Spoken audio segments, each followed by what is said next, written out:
tidak ada keterlibatan Pak Hasto dalam perbuatan-perbuatan yang didakwakan oleh penuntut umum. Oleh karenanya, pada hari ini Pak Hasto hadir itu sebagai satu bukti beliau sebagai warga negara dan dipanggil selaku Sekretaris Jenderal PDI Perjuangan adalah orang yang taat hukum, orang yang juga ingin membantu pihak Komisi Pemberantasan Korupsi.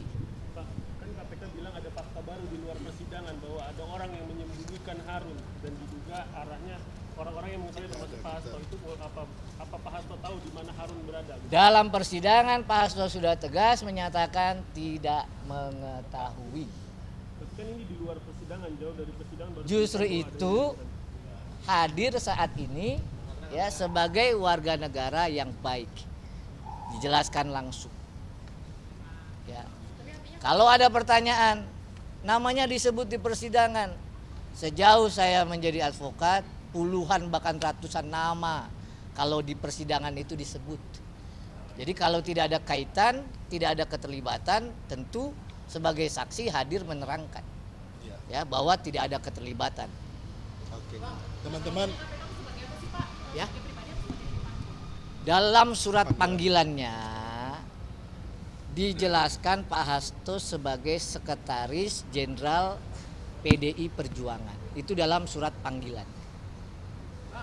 Bisa jelaskan dikit review peristiwa awal kalau memang saya tidak menanyakan nama disebut atau tidak disebut, tapi ada suatu media menyebutkan sebelum Harun melarikan diri atau dinyatakan buron, Pak Hasto sempat berfoto atau berada bersama Harun di PT IKA. Bisa direview dikit Pak, biar agak Dua yang mau saya sampaikan ya.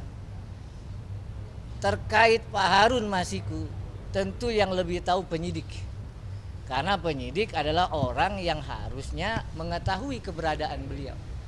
Yang kedua, terkait apapun cerita tentang Pak Hasto sudah tegas menyatakan tidak tahu menahu. Dan diperkuat dengan putusan. Ya. Justru itu, ya. Intinya adalah ya kalau soal itu silakan tanya ke penyidik. Ya. Yang pokok di sini adalah perkara suap, perkara gratifikasi. Ada nggak keterlibatannya? Ya. Nah, terkait dengan hal-hal yang lain sudah tegas Pak Hasto sampaikan secara pribadi. Dan sudah diuji Ya, di pengadilan. diulang-ulang sudah disampaikan juga di bawah sumpah di persidangan, beliau tidak mengetahui. Bang, Ya. kemarin KPK kan memeriksa pengacara Simeon Petrus, terus Ganda sama Menterian. Apakah orang-orang ini dikenal Mas? Kami nggak tahu kalau soal itu. Ya, Jadi- kami mendampingi ya Pak Hasto dalam kapasitasnya dipanggil sebagai saksi. Ya, teman-teman, sebelum kita jawab ke situ, kita mempunyai grafik di mana ketika Sekjen PDI Perjuangan menyampaikan kritik atau autokritik ya dari proses Pilpres kemarin, grafiknya itu menaik. Isu ini selalu dinaikin. Kalau kita lihat bulan April pendaftaran pengumuman, kemudian bulan September ini ketika ada di Museum Fathahvela, kemudian bulan Oktober ketika ada putusan MK, kemudian ada pendaftaran saudara Gibran, kemudian bulan November ketika ada namanya dugaan kriminalisasi terhadap Mas Butet, Mas Aiman, dan beberapa aktivis. Kemudian bulan Desember ketika masa kampanye, kemudian bulan Januari ketika kita menyampaikan adanya abuse of power, dugaan mobilisasi aparat yang TSM. Kemudian di bulan Maret dan April ini sangat tinggi, isu ini mulai dinaikkan. Ini untuk kita sampaikan kepada publik karena panggilan dari lembaga penegak hukum ini berturut-turut. Minggu kemarin dari kepolisian. Kemudian di hari yang sama ketika kita selesai melakukan klarifikasi di kepolisian, kemudian sorenya ada pengumuman bahwa Sekjen PDI Perjuangan akan dipanggil di KPK. Nah, ini menjadi pertanyaan buat kami karena apa? Sekarang masuk tahun politik juga, akan masuk pilkada. Jadi kami menduga ketika masuk tahun politik isu ini akan dinaikkan terus. Maka di sini kami hadir untuk mendukung KPK.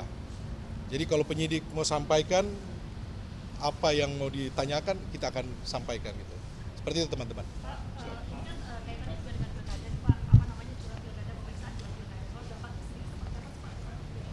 Ya tentunya kita dalam hal ini PDI Perjuangan mempersiapkan untuk pilkada ya. Dan kita tidak terganggu dengan ini karena Sekjen fokus juga dengan pilkada. Dan kembali lagi bahwa sebagai warga negara yang baik ketika diminta oleh penegak hukum kami hadir.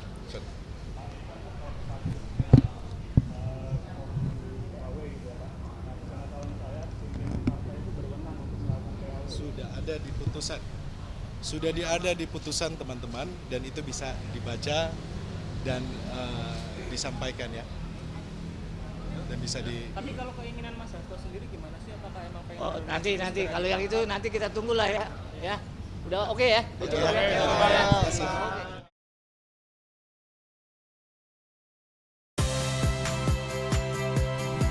Saya Audrey Chandra, saksikan program-program Kompas TV melalui siaran digital, pay TV, dan media streaming lainnya. Kompas TV, independen, terpercaya,